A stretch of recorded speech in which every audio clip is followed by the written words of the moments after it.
Podcast Digital Dilema season ketiga di episode kelima. Halo teman-teman, apa kabar? Minal aidin wal faizin, mohon maaf lahir dan batin. Walaupun belum lebaran ya. Cuman berhubung ini masuk hari pertama puasa ya teman-teman. Kita rekaman di hari pertama puasa. Maaf lahir batin ini mah tetap ya. Maaf lahir batin. Selamat menjalankan ibadah dengan tabah dan tidak gampang tergoda. Betul sekali. Hari pertama puasa lancar-lancar Mas Firman. Ya, kebetulan untuk saya hari pertama, tetapi ada beberapa teman lain yang hari kedua. Sudah mulai dari kemarin. Ya. Ingat imbauan pemerintah teman-teman, boleh bukber tapi tidak boleh ngobrol. Nah, mending nggak bukber. Nah, itu agak pusing ya bacanya ya. Gimana kabarnya teman-teman semuanya? Mudah-mudahan puasanya lancar juga di hari pertama atau hari kedua ini. Kita rekaman buat menemani teman-teman. Di awal-awal puasa biar nggak usah terlalu mikir yang berat-berat, nanti dengernya sambil biar nggak bikin kelaparan ya. Sambil mikir yang berat-berat, kita mikirin yang ringan-ringan aja teman-teman. Kita yang ringan-ringan dan lucu-lucu. Yang lucu-lucu aja. Hari ini kita mau bahas. Ternyata ada satu tren yang baru yang cukup menggelitik lah ya. Dan ini sangat relevan dengan pembahasan di Digital Dilema, yaitu maraknya jasa hapus akun media sosial. Nah, jangan-jangan ada teman-teman yang sudah pernah menggunakan jasa ini gitu. Nah, ada banyak sekali diskusi yang berkembang dan juga ini diangkat kemudian jadi satu tulisan yang juga ditanggapi oleh Bapak Dr. Firman Kurniawan yang hari ini akan kita bahas nih. Nah, gimana ceritanya ini Mas? Kenapa ada jasa ini dulu ya? Kenapa dulu deh? Kenapa jasa hapus akun itu sampai bisa ada gitu? Nah, ini kan sebuah hasil interaksi bahwa yang namanya digital pet atau jejak digital itu konon katanya tidak bisa dihapus. Nah, kemudian ketika tidak bisa dihapus itu kan melekat pada diri seseorang. Padahal yang namanya dosa aja bisa minta ampun. Orang yang bersalah bisa dihukum. Habis dihukum ya bersih kembali. Nah, ini kok kita misalnya iseng atau pernah berperilaku buruk dan kemudian kita jadikan konten, itu akhirnya melekat pada diri kita, sehingga ketika kita sudah lebih dewasa, mengalami kesadaran mungkin, terus entah mau jadi pejabat atau mungkin mau jadi melamar di suatu pekerjaan, atau paling tidak mau menjadi menantu seseorang. Nah, kita ini tidak ingin ada jejak digital buruk yang nempel di diri kita. Nah, mulailah mengotak-atik jejak digital. Saya punya teman yang baik sekali, sejak SMA hidupnya sangat teladan, kemudian menjadi pejabat dan di sebuah BUMN di bidang keuangan. Nah, buat saya yaitu tadi menjadi teladan dan saya termasuk yang mengidolakan. Tapi kemudian ada teman yang lain yang mencoba melihat siapa dia ini. Nah, kemudian googling di Google. Kemudian muncul di sini dia pernah terperiksa menjadi salah satu tersangka oleh KPK. Nah, tetapi ketika dibaca lebih lanjut, sebetulnya dia diduga terlibat, tapi sama sekali jauh dari tersangka. Nah, tapi dengan judul itu dia menjadi terhalang karirnya ketika akan naik ke jenjang yang lebih tinggi. Waktu dia dites fit and proper oleh para pengujinya, Pak, kok ada ini? Apa ini? Nah, maksudnya judul berita yang mentersangkakan teman saya itu. Nah, kemudian dia mencoba berargumen dan sebagainya. Memang nampaknya penguji bisa memahami, tapi dia tidak lolos. Nah ini jadi betapa jejak digital ini nggak bisa dianggap enteng, bisa menjegal maksud baik seseorang. Nah, sehingga di sini berkaca pada kasus tersebut, rupanya juga selain di luar negeri, di Indonesia menjadi tren upaya untuk menutup jejak digital yang entah salah tulis dari media, atau memang kita pernah berperilaku buruk, atau mungkin kita memang sudah mengalami penyadaran sehingga hidup lebih baik, sama sekali berubah. Nah itu kemudian dibutuhkan upaya untuk menghilangkan jejak digital itu. Seperti itu, Mas Max. Iya. Ini kalau kita lihat fenomenanya yang diangkat di Koran Sindo ya teman-teman. Ini teman-teman bisa lihat di Sabtu 2 April 2022 di Koran Sindo itu ternyata yang banyak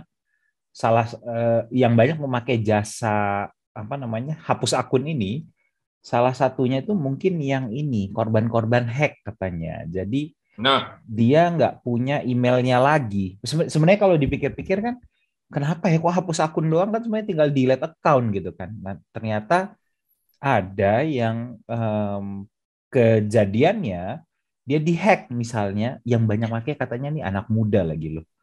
Jadi dihack sama pacarnya atau sama orang lain, tapi di dalamnya banyak foto aib, misalnya foto alay atau apa.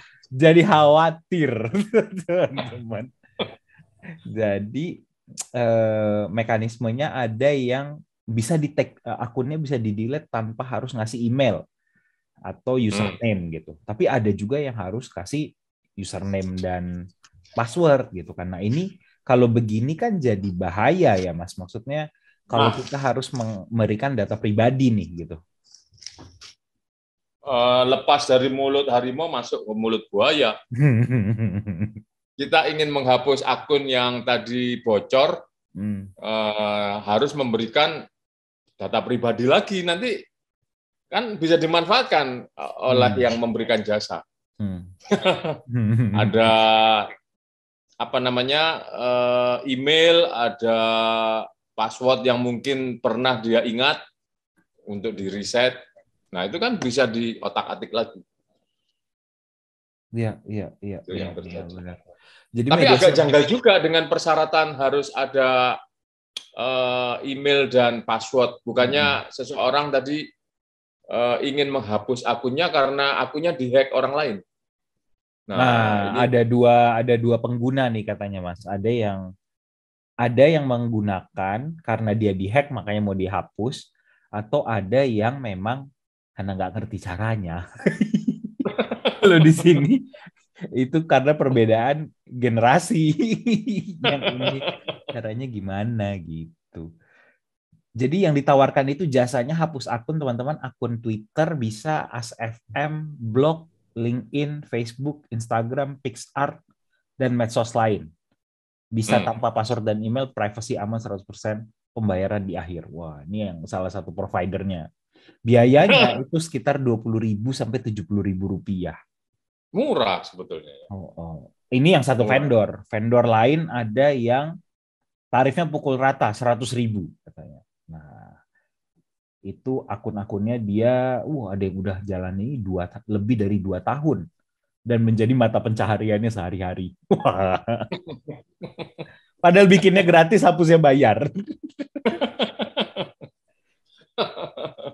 Tapi fenomena menarik. Iya, apa yang sebenarnya selain dari misalnya orang itu misalnya pengen karirnya lebih lanjut dan misalnya terganjal dari ini gitu Mas. Apa yang sebenarnya membuat orang itu jadi takut atau jadi khawatir? Kenapa saya harus hapus akun saya ya gitu?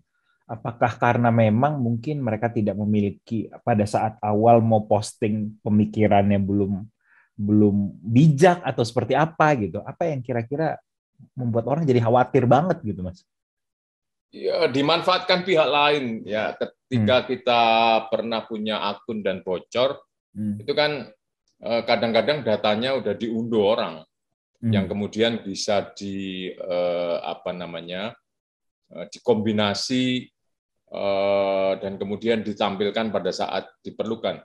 Saya ingat ada seorang direktur lembaga negara, lembaga penyiaran. Orangnya sedang menjabat hari ini. Ketika dia naik, itu postingan yang sekitar 10 tahun yang lalu dimunculkan lagi oleh para pesaingnya, dan itu cukup memalukan. Dia jadi pernah berbuat seperti itu atau pernah punya pikiran seperti itu, misalnya pikiran cabul, pikiran ya pervert yang seperti itu kan akhirnya memunculkan perdebatan, orang seperti ini cocok nggak jadi pejabat publik. Nah, itu mungkin mereka yang menyadari bahwa data lama saya bisa dimainkan orang. Nah, sebelum saya jadi pejabat, dibersihin aja dulu. Mungkin itu. Salah satu penyanyi juga yang sebetulnya idola saya, itu pernah komen rasis dan dimunculkan. Nah, itu sempat dia mengalami cancel culture. Nah, jadi dulu Anda cara berpikirnya kayak begini ya. Nah, itu tadi, walaupun sebetulnya yang namanya kesalahan atau perilaku buruk itu kan bisa diperbaiki dan orang bisa minta maaf, tapi yang namanya dunia digital itu sangat biner. Ya, di satu sequel hidup Anda pernah berbuat buruk, nah kemudian dilempar ke publik. Sekarang publik tinggal love atau hate. Nah, itu yang terjadi. Nah, jadi supaya kita terhindar dari haters, dihapus. Seperti itu mungkin, Mas. Iya, iya. Mungkin orang sering lupa ya, Mas, bahwa dari postingan aja itu orang sekarang tuh bisa menilai gitu. Maksudnya ambil satu cuplikan aja dan orang itu akan dipersif atau dianggap keseluruhan paketnya itu seperti itu gitu. Jadi ada majasnya itu pars pro toto atau totem pro parte, saya lupa yang ambil sebagian kecil aja itu sudah menggambarkan keseluruhan dia gitu. Orang menganggapnya dia gitu aja. Rusak susu sebelanga akibat nilas titik. Iya, betul. Betul. Itu dia. Tapi mestinya kan tidak seperti itu. Nah, ini kelemahan dari media digital, nggak ada dialog, dia sangat miskin dialog. Memang dilempar. Dia pernah posting seperti ini loh. Anda silakan menilai. Nah, kalau lebih banyak yang membela, ya sudah, dia selamat.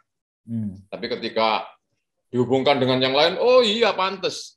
Dia seperti itu, dulu postingannya seperti ini, kemudian ini rupanya walaupun sudah sekian tahun, perilakunya konsisten. Nah, itu akhirnya akan terbentuk persepsi terhadap pribadi seseorang. Jadi jejak digital itu kejam. Jejak digital itu kejam. Kita harus sangat berhati-hati. Iya, iya. Dan dari satu potongan-potongan unggahan itu, kemudian orang bisa mengambil itu kepribadian secara keseluruhan gitu, Mas, atau keseluruhan membentuk identitas baru gitu. Jadi yang muncul namanya kan identitas digital kita kan. Jadi padahal ya tanda kutip avatar gitu ya kalau bahasa teknisnya. Yang kemudian kalau orang yang sukses dia bisa memanfaatkan itu dengan baik, jadi membuat identitas digitalnya itu ditanggapi sebagai lebih positif daripada aslinya gitu kan. Tapi yang banyak yang sial kan yang justru malah negatif. Lebih negatif. Iya. Dari asli. Iya. Betul. Nah, ini kalau di teori simbolik interaksi kan identitas itu kan tidak bisa kita tentukan sendiri. Identitas itu tergantung pada society. Jadi ketika kita sudah membranding diri kita entah dengan kedermawanan, entah dengan kecerdasan, entah dengan talenta yang sangat luar biasa, tapi ketika publik ingin menyudutkan kita, nemu aja mereka bagian-bagian yang buruk dari diri kita kemudian diekspos. Nah, bahan-bahan yang seperti itu sangat tersedia di media digital kita, sehingga sangat harus berhati-hati. Kadang-kadang kan pernah kita membahas, Mas Maksi, di salah satu episode kita, buruknya konteks yang lepas dari konten. Nah, kadang-kadang jejak digital itu dilepaskan konteksnya. Jadi misalnya saya hari ini memberikan ucapan selamat berpuasa kepada Anda, tapi gambarnya latar belakangnya makanan minuman yang menyegarkan, yang menggoda. Nah, itu kan konteksnya bercanda. Tapi bisa jadi itu ditarik oleh mereka yang memang ingin menyudutkan saya. Ini loh, orang ini nggak punya toleransi mengucapkan selamat selamat berpuasa, tapi makanan yang ditunjukkan ini kan nggak beradab atau tidak etis. Nah, itu bisa dibawa ke sana. Jadi menurut saya media digital itu memang main-main kadang-kadang, tapi sangat serius implikasinya. Sangat serius implikasinya. Benar-benar bisa ya itu tadi balik lagi ke dianggap itu sebagai keseluruhan si orangnya gitu, padahal bisa jadi sebenarnya bukan seperti itu gitu kan. Nah, kan kalau ada yang pemahamannya terhadap identitas digital tuh kayak ini dua hal yang terpisah gitu, Mas. Tapi sekarang banyak juga yang beranggapan nggak bisa dipisahin. Digital ya itu akan jadi masuk ke pribadinya juga secara offline-nya gitu. Nah, bagaimana sebaiknya kita menyikapi untuk ini, Mas? Jadi ada orang yang strateginya kan di digital dia bikin akun yang berbeda aja gitu. Maksudnya dia nggak mau menunjukkan identitas dia gitu kan. Ya, ini mungkin perkembangan dari semakin intensnya kita memindahkan kehidupan kita ke dunia digital, ke perangkat mobile yang kita sebut sebagai first mobile culture. Lebih dari 70% kehidupan kita memanfaatkan media digital. Terutama setelah pandemi, kita hampir seluruh kehidupan tidak terlepas dari media digital, sehingga agak sulit memisahkan antara identitas di dunia analog dengan di dunia digital. Nah, di sini kita, kalau menurut saya tadi pertanyaan Mas Maksi, terus bagaimana manajemennya lah supaya tidak dikerjain, supaya tidak dilepaskan konten dari konteksnya. Kalau menurut saya kita perlu mengikuti pasar pendapat dan rajin mengkomunikasikan diri kita yang sebenarnya. Jadi walaupun memang identitas itu hasil konstruksi sosial, society yang mengkonstruk kita, tapi kan pasti ada kontestasi, tarik-menarik, bahwa seseorang ingin menyudutkan kita, tapi kita juga punya bukti-bukti yang lain yang kita tidak seperti itu gitu. Nah, jadi konten positif kalau menurut saya harus timbangannya lebih berat daripada konten negatif. Bahwa sekali-sekali kita bercanda atau kadang mungkin nggak sengaja kita rasis, tapi konteksnya bercanda kan, atau paling tidak kita sediakan simbol-simbol, atribut bahwa kita tidak sedang serius. Nah, di situ ketika misalnya dilepaskan konteksnya oleh orang lain, kita bisa tunjukkan, itu loh, lihat atmosfer atau ambience dari konten saya, kan sama sekali tidak serius. Itu ada simbol-simbol yang menunjukkan bercanda, atau saya berelasi dengan orang yang sangat akrab, yang bukan untuk publik. Bisa jadi seperti itu. Ya, tapi kan kalau di media sosial, Mas, itu tidak bisa dipungkiri kita digerakkan oleh sentimen engagement gitu ya, sentimen berapa banyak likes yang kita dapat, berapa banyak komen yang kita tampilkan seperti itu, sehingga membuat kita cenderung tanda kutip mengunggah berdasarkan apa yang positif di akunnya gitu kan. Apakah kalau yang baik-baik aja, kalau yang jangan-jangan negatif juga. Dulu tuh ada tren kayak double chin gitu kan, misalnya foto jelek gitu misalnya kan, itu kan kayak kayak bertolak belakang dengan yang bagus gitu kan, dengan yang positif gitu kan. Nah, gimana apa ya, tanda kutip, saya sih agak khawatir dengan kalau misalnya kita digerakkan dengan sentimen engagement itu gitu kan. Kita posting apa yang orang suka gitu, sehingga tidak menjadi tanda kutip diri kita sendiri gitu. Nah, gimana caranya kita bisa agak terhindar, atau misalnya, atau memang seharusnya ya udah seperti itu, atau kita nggak usah peduli sama itu, atau gimana enaknya Mas gitu menghadapi tanggapan Kalau sementara netizen? saya sih nggak usah peduli sama itu. Hmm. Karena kalau kita ikuti media sosial itu ternyata lebih serius dari kehidupan analog. Jadi sering saya menjumpai mereka yang tadi bergurau atau apa namanya, konteksnya dengan rekan yang sangat akrab, tapi disambar oleh komentator yang entah ingin muncul, entah ingin terlihat bijak, entah memang dia paham dengan isunya. Kemudian kok komen seperti ini atau konten seperti ini muncul dari orang sekaliber Anda sih. Yeah. Padahal kalau kita lihat ini kan bercanda dia dengan temannya. Nah ini untuk menghindari yang tadi Mas Maksi tanyakan adalah memang harus paham sepenuhnya media ini adalah mass self communication. Memang yang mengatur adalah self, tapi harus ingat selera dari mass ini sangat ajaib. Jadi harus ekstra hati-hati. Ya. Jangan jadi lupa. Kadang-kadang nggak asik gini ya, gitu. Bermedia sosial. Iya, lagi bercanda kok, tapi ditanggapin serius gitu kan. Karena balik lagi ya, komen tuh kan bacanya pakai nada masing-masing ya, teksnya ya. Kadang kita maksudnya apa, orang bacanya nadanya beda gitu kan, jadi beda lagi gitu kan. Atau ya memang harus sejak entah judul akun, kemudian konsistensi akun, itu memang kalau memang bercanda terus.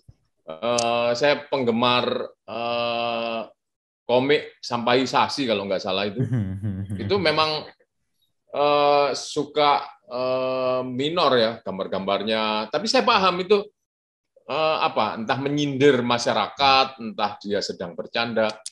Nah, jadi dengan namanya aja Sampaisasi. Kalau Anda menganggap itu serius, Anda yang sampah gitu kan. Iya, itu tuh. Saya sering mengikuti banyak komedian gitu misalnya kan, yang sekarang sering banyak tersandung ujaran kebencian atau apa gitu. Tapi kan, ya kan mereka kenapa dengerin komedian gitu ya? Mereka kan bercanda ya gitu maksudnya. Apa ya, orang-orang tuh sekarang semakin menjadi serius ya.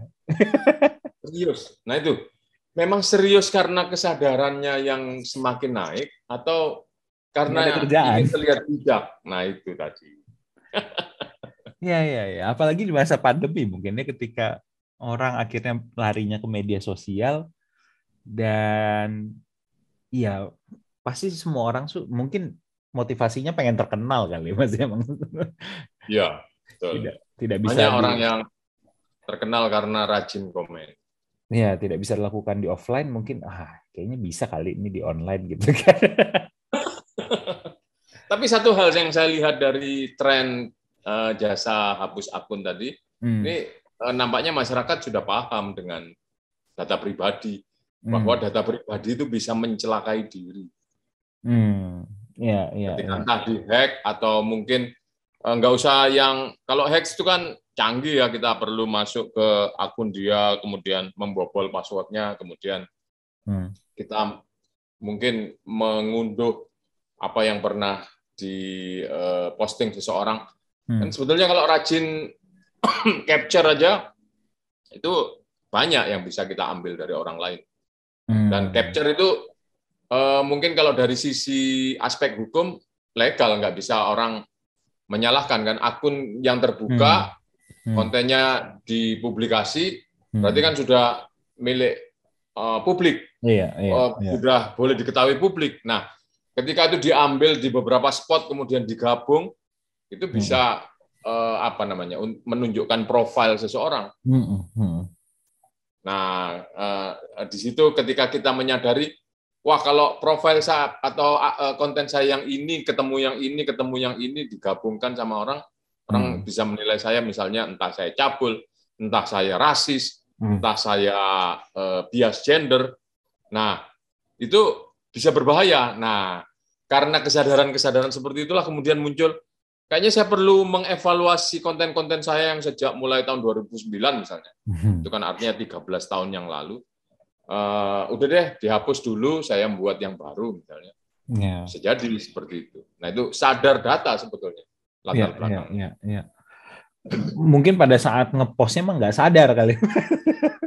Iya, itu tadi. Kadang konteksnya itu mendorong kita untuk melakukan itu. Iya. Sama dengan misalnya kita nggak sengaja, seperti ya reaksi orang misalnya melihat orang jatuh, terpleset, kemudian kan terpleset kadang-kadang posisinya tidak lazim. Nah, dalam apa namanya filsafat tertawa atau filsafat lucuan, kadang-kadang sesuatu yang tidak lazim itu menimbulkan rasa ingin tertawa. Nah, dalam konteks itu kadang-kadang manusiawi kalau kita tertawa. Nah, tapi kalau ditarik, dilepaskan tadi dari konteks, wah ada orang malang diketawain, mana empatinya? Nah itu bisa, waduh, kan saya tidak bermaksud begitu. Gitu. Iya, benar. Kalau di dalam komunikasi itu kan satu pesan bisa multitafsir ya. Nah, iya betul. Ini kan tafsirnya senetizen raya gitu teman-teman. Ada yang setuju, banyak juga mungkin yang nggak setuju gitu kan. Nah, itu yang kemudian seringkali jadi masalah gitu. Padahal sebenarnya sih kalau dilihat-lihat pada saat itu nggak ada yang salah gitu. Misalnya pada saat itu posting. Dalam konteks tersebut nggak ada yang salah. Nggak ada yang salah gitu. Tapi di satu sisi lagi yang sering saya amati, Mas, maksudnya kita kan memakai teknologi informasi ini udah dari zaman apa ya, SMS dulu pertama ya, SMS lalu kemudian akhirnya jadi chattingan gitu kan. Semakin kesini semakin kesini saya melihat semakin gampang kita untuk mengeluarkan sesuatu. Dulu kalau zaman SMS, kita kan mesti mikir dulu ya 160 karakter gitu ya, Mas. Bayar. Iya, ini mau bikin apa gitu. Nah, kalau lebih jadi 2 page, itu lebih kali 2 SMS-nya. Nah, itu pasti kita mikir apa dulu yang mau kita bikin gitu kan. Nah, masuk ke generasi yang tinggal kirim posting gitu. Itu kayak kita udah semakin lost aja gitu, udah iya. Tanpa beban, udah kirimnya hehehe enter gitu. Kalau dulu mana mau ngirim SMS cuman WKWK gitu. Nah, nggak tahu ya, saya melihatnya itu ada kayak semacam pengaruh. Ya dulu lah ketika orang masih ngetik skripsi pakai mesin tik gitu, itu pasti udah dipikirin apa yang mau diketik. Kalau salah pasti wah hapus ke atas segala macam gitu. Sekarang tinggal hapus gitu, ketik dulu. Kayaknya itu yang bikin skripsi gak selesai-selesai. Justru gak selesai-selesai ya? Gak selesai-selesai gitu. Apa sudah ya? Final sebelum kita memencet touch, memencet keyboard. Iya. Jadi mungkin mikir dulu baru bertindak. Kalau sekarang bertindak dulu baru mikir. Nah, itu saya mau membawanya ke situ. Apakah sekarang tuh cenderung karena logiknya speed gitu ya, kecepatan. Saya pengen jadi yang pertama komen. Saya pengen jadi yang pertama ngasih reaksi ke ini gitu. Ya udahlah gitu. Betul. Nah, itu kan kalau katanya Jonah Berger, pesan itu punya social currency. Ada nilai mata uangnya. Begitu kita memberi komen yang paling cepat, wah canggih ini orang. Oh dia cerdas, bisa jadi seperti itu. Nah mungkin social currency yang ditawarkan dibanding dengan resikonya lebih besar social currency. Jadi kalau misalnya ternyata kita salah komen, kita tinggal menghapus gitu. Nah itu jadi bertindak dulu aja, mikirnya belakangan. Itu yang mungkin jadi cara berpikir hari ini. Ya. Jadi serba instan, serba kayak ya udahlah, yang penting jadi yang pertama gitu. Mikir belakangan. Mikir belakangan. Dari zaman dulu ya, dari zaman forum Kaskus gitu. Wah, Pertamax Gun gitu kan. Dapat Pertamax itu rasanya bangga banget tuh. Yang pertama kali komen gitu kan di satu thread forum gitu. Kalau sekarang tuh iya, yang penting gue yang pertama kali ngasih tahu ada isu ini nih, misalnya kayak gitu kan. Itu yang jadi semacam kebanggaan gitu. Nah, ini yang satu lagi Mas, aku terpikir kalau bener ya, Marshall McLuhan kan, medium is the message ya. Betul. Nah, kalau sekarang apakah itu masih relevan nggak ya? Maksudnya ini message-nya yang membuat, kalau dulu kan mediumnya menjadi message, orangnya dia ngomong apa yang dilihat tuh orangnya gitu ibaratnya. Kalau sekarang pesannya bisa merubah orangnya gitu kan. Jadi kayak sangat. Kalau kita lihat evolusi Twitter kan, bagaimana kemudian ada muncul bahasa alay, itu kan karena pesan yang dipaksa untuk pendek-pendek. Nah, akhirnya pesan itu harus hadir singkat-singkat, bahkan dicampur angka-angka. Iya. Nah, demikian juga pada akhirnya membawa saya pada kesimpulan lambat laun cara berpikir kita ini dideterminasi oleh teknologi. Teknologi is the cara berpikir. Jadi teknologinya yang kita gunakan adalah Instagram, maka bagaimana kita menghadirkan nuansa yang visual dengan memukau. Betul. Kalau teknologi yang kita gunakan adalah Twitter, bagaimana dengan dulunya 140 karakter, sekarang 280 karakter, tapi sudah tuntas menyampaikan sesuatu. Memang kalau ngomong tweet war atau cool tweet itu budaya Indonesia itu. Ngomong panjang berseri-seri sampai nomor sekian itu di Indonesia. Nah, tapi kalau kita lihat di negara lain, mereka harus bisa menyelesaikan satu gagasan dalam 280 karakter. Nah, itu akhirnya pengaruh ke cara berpikir kita, bagaimana ringkas, padat, jelas. Iya. Kalau di Indonesia, ya nanti sambung lagi ya, gitu. Ada panjang, ada ekornya. A thread, sebuah utas. Thread itu apa namanya bahasa Indonesianya? Utas, sebuah utas. Iya. Sampai panjang. Terus nanti ada aplikasi yang bisa menggabungkan utas itu. Nah, itu tadi teknologi memaksa kita untuk bagaimana menampilkan ide dan gagasan. Iya. Kalau teman-teman perhatikan ya, ini saya baru jadi kepikiran juga. Misalnya handphone, teknologi yang selalu kita pegang, kalau perhatikan dari handphone seri sebelumnya ke seri yang lebih baru, pasti pengembangannya itu cuma satu, adanya di kameranya biasanya. Kenapa? Tujuannya adalah untuk capture foto, untuk semua pasti untuk upload ke sosmed, upload ke apa. Jadi orang pakai handphone tuh bukan buat telepon, buat apa, tapi kayak buat kamera. Itu fitur yang kamera dari bobanya 1 sampai bobanya 5 gitu kan. Jadi itu yang dipertimbangkan. Jadi benar-benar sih memang format pesan ini kemudian mempengaruhi kayak benda yang ada di sekitar kita gitu. Restoran carinya yang instagramable gitu kan. Carinya yang spot foto jadi penting gitu. Kalau dulu kan makanan. Sekarang makanan nomor 2.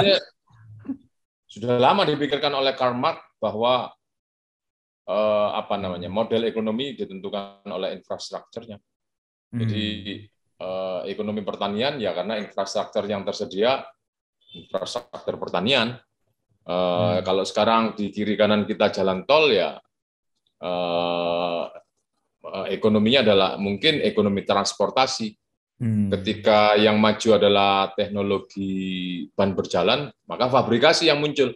Nah, hari ini adalah atmosfer informasi kan yang muncul di sekitar kita, sehingga ekonomi kita adalah ekonomi informasi. Menghapus informasi pun ada nilai ekonominya jadinya, teman-teman. Kalau ditarik ke jasa hapus akun ya. Menghadirkan informasi ada ininya, ada nilai ekonominya, banyak jasa pengelolaan media sosial gitu ya. Termasuk saya juga menjalankan gitu kan. Menghapus juga ada, menghilangkan, membentuk, semuanya benar-benar informasi sentrik. Iya. Yes. Dan semua itu kenapa ya, Mas? Kenapa informasi itu jadi sesuatu yang kita konsumsi tinggi? Apa sebetulnya karena setiap gerakan kita itu adalah informasi. Nah, ketika semua aktivitas kita, pikiran kita, tindakan kita adalah informasi, maka timbal baliknya adalah sangat sayang kalau tidak ada teknologi yang mengolah itu untuk dijadikan sesuatu yang bernilai. Dan sebaliknya, ketika informasi itu bernilai, maka semua tindakan akhirnya dianggap mempunyai nilai ketika dia diubah menjadi informasi. Ya. Dulu siapa sih yang mantengin perakiraan cuaca, kemudian sampai tahu lembaga apa ini yang menghasilkan perakiraan cuaca.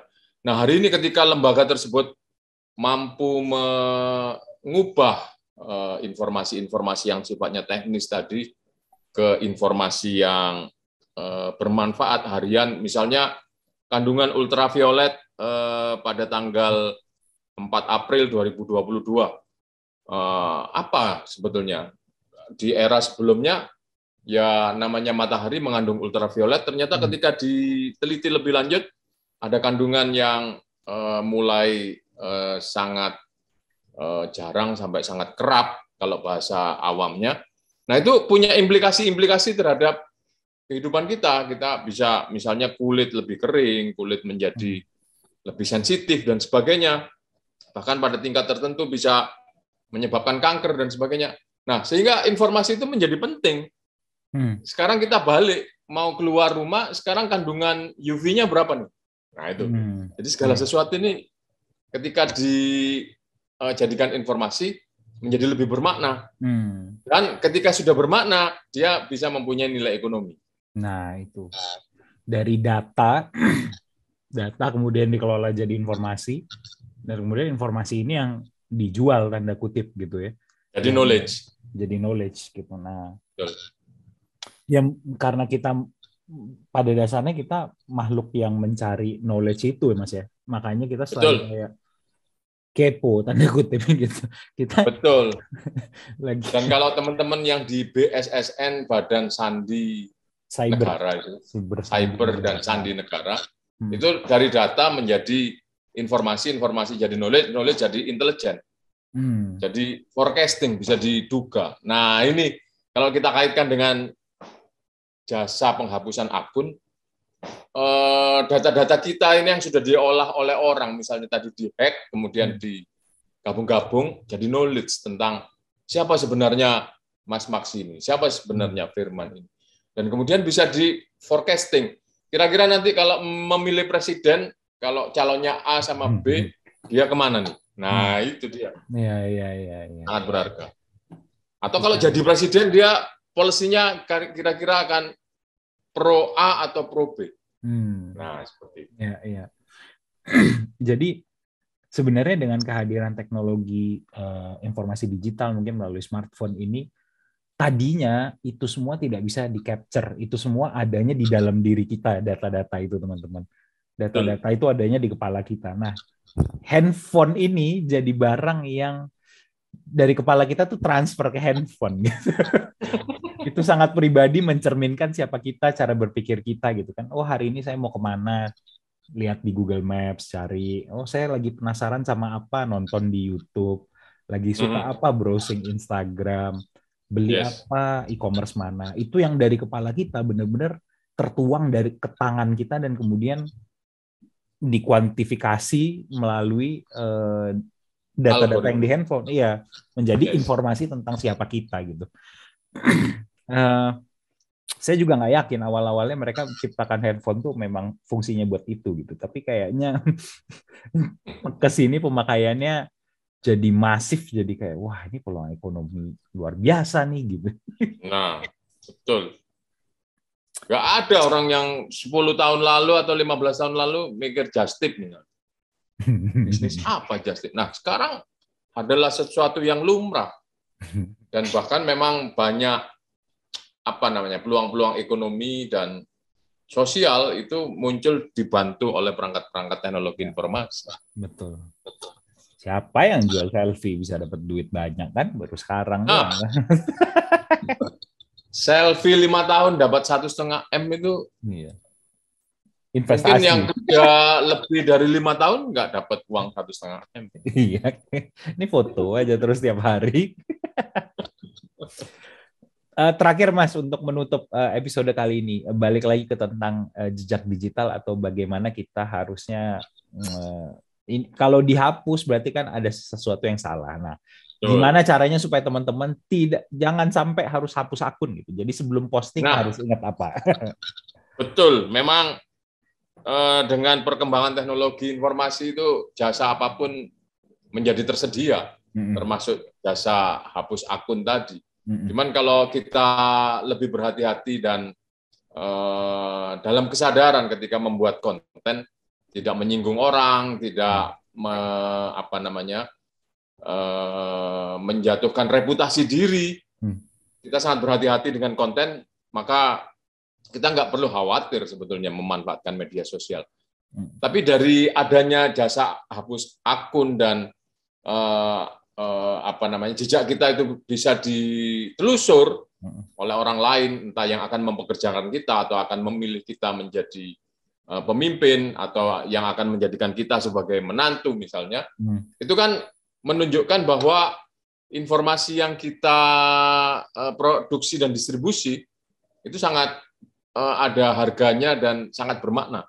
Nah, di situ harus sangat berhati-hati supaya maknanya tidak meleset dengan apa yang kita tuju. Seperti itu. Ya. Harus diingat teman-teman, kalau setiap posting itu ya mungkin sekarang kita berpikir ya kita nggak akan terkenal lah, siapalah kita gitu kan. Siapa tahu besok ketemu sama anak konglomerat kan ya. Terus jadi mau menikah kemudian gagal ya. Harus diingat teman-teman, hati-hati aja gitu karena setiap kemungkinan itu pasti ada gitu. Tuh, jadi bijaklah menggunakan media sosial. Jadi memang ya balik lagi selalu yang seperti kita sampaikan, literasi digital kuncinya gitu. Betul. Menjadi tulang punggung dari apakah teman-teman bisa menggunakan dengan bijak atau tidak. Itu saja untuk episode kali ini teman-teman. Terima kasih untuk waktunya sudah mendengarkan. Terima kasih sudah Mas Firman sudah memberikan insight juga ke teman-teman tentang bagaimana kita pentingnya untuk terus memperhatikan jejak digital kita, bijak dalam menggunakan media sosial, membuat tulisan, apapun itu, membuat konten. Dan yang terpenting jangan lupa untuk nantikan kehadiran buku ketiga dari Bapak Dr. Firman Kurniawan, yaitu Digital Dilema ketiga, belum ada subjudulnya. Ya, Digital Dilema ketiga yang sedang on proses. Mudah-mudahan segera cepat bertelur yang bulan ketiga April kali. Ini harus selesai. Nah, bulan April target selesai. Dan juga jangan lupa follow Instagramnya Mas Firman di @firmankurniawan. Buat teman-teman yang mendengarkan di Spotify, jangan lupa lihat YouTube-nya. Ini ada versi di YouTube-nya. Di channelnya Digital Dilema. Lalu teman-teman yang lihat di YouTube jangan lupa lihat Spotify-nya juga. Kita bisa didengarkan karena yang Spotify itu udah dari season 1 teman-teman. Kita udah bikin kurang lebih 100 episode lebih ada. 100 episode lebih Untuk keseluruhan. Jadi dari beberapa tahun yang lalu, teman-teman. Ada pesan-pesan buat teman-teman yang mendengarkan, Mas? Selalu berhati-hati dengan jejak digital, dengan data kita. Data kita sangat berharga, bisa berharga bagi diri kita, bisa berharga bagi orang lain, tapi juga bisa mencelakakan kita, dan juga bisa mencelakakan orang lain. Jadi harus sangat berhati-hati. Hati-hati. Dan jangan lupa berhati-hati selama bulan puasa dalam mengakses internet, teman-teman. Jauhkan dari gibah-gibah digital, asik. Agar puasanya lancar. Selamat berpuasa buat teman-teman yang menjalankan. Semoga lancar-lancar semua dan kita ketemu di episode selanjutnya. Dadah. Oke, salam.